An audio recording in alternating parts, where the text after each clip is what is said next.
Hey everybody, Fishman here. Welcome to another video. This is Fishman Log number 116, and I am very happy with how this pond has turned out this year. It is very, very stable now that the temperature has gone up, though that probably won't last very long because the nighttime temperatures now are getting not into the single digits yet, but pretty close. I think it was 12 last night, and this may just be a one-time sort of thing, but it is getting close to the end of August. We're going to get into September soon, and that means the nights will start getting cooler, and I will have to, at some point, pull the plug on this. And I might do a whole video just on how this is all gone, because it's been an interesting summer for it. It has had its ups and downs, and that's all perfectly fine. I mean, the one thing that I thought might not happen has happened, and that is, as you can see over there, those are guppy fry. I'm very happy to see them. They seem to be doing quite well. They're quite robust. There's plenty in there for the nibble on, of course. And now that I'm back from holidays, I am feeding them, and they're doing quite well. So I'm very happy with that. So the pond, like I said, it is a very positive thing, and it has had no water changes. The rain that we have got has topped it up, so I haven't had to add any water. But no water has ever spilt out of the little drain hole, so this is just the water I put in it, and it's been fed, no filtration, no nothing, and as you can see, it's nice and clear and clean. Plants are growing again, and like I said, very happy with how this has all turned out. Well, unfortunately, like I said, it's going to be a short season, but I plan to do a definite wrap-up on that. So let's get back into the fish room. This is going to be a little bit about instability, and that is because, of course, of the air pump problem I had recently. This tank gets fed an awful lot, and it is probably the most unstable tank because when I got back I started feeding them again.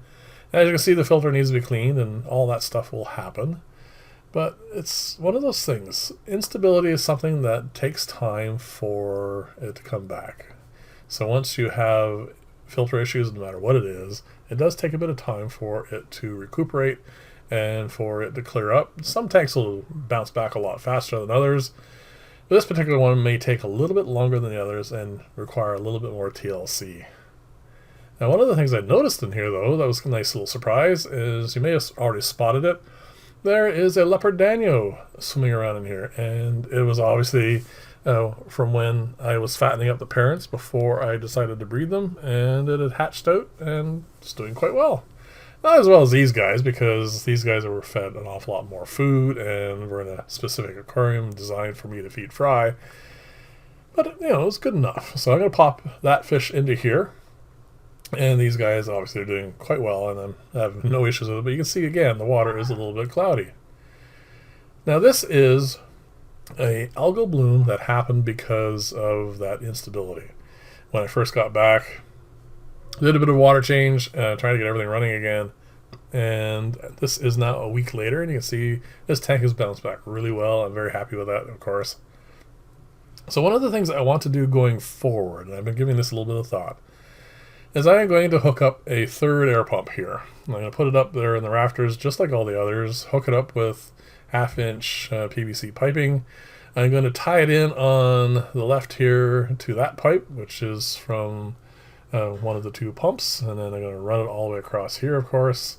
Have some lines drop down all along this, and then swing all the way around and hook it back up to there.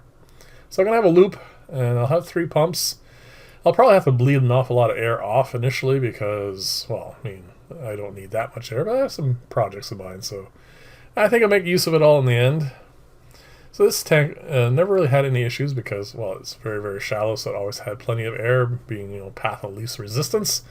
I'm showing this to you today because of these 2 little sulfur-crested angelfish, the marbles here, and they are definitely interested in each other. They don't fight at all with each other, but whenever somebody else comes around, they tend to chase them off. So I think it's getting time to possibly set up an angelfish breeding aquarium again. I do want to breed more angels, and going forward, actually, I am going to change a little bit how I breed fish and which fish I'm going to breed, because certain ones are turning out really nice, and I need them, and I want to obviously have a good supply of them.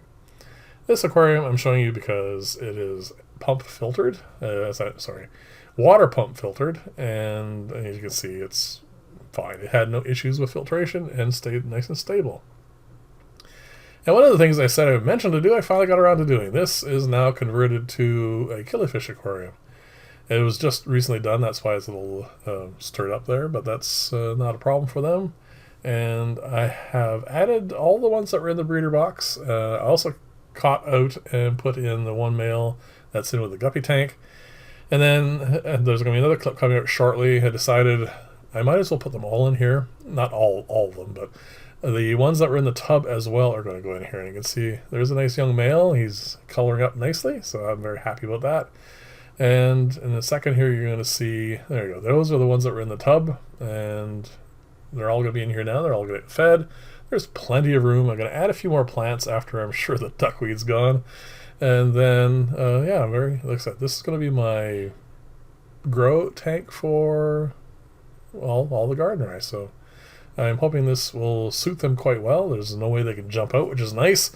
And we'll see how this ends up. So there you go.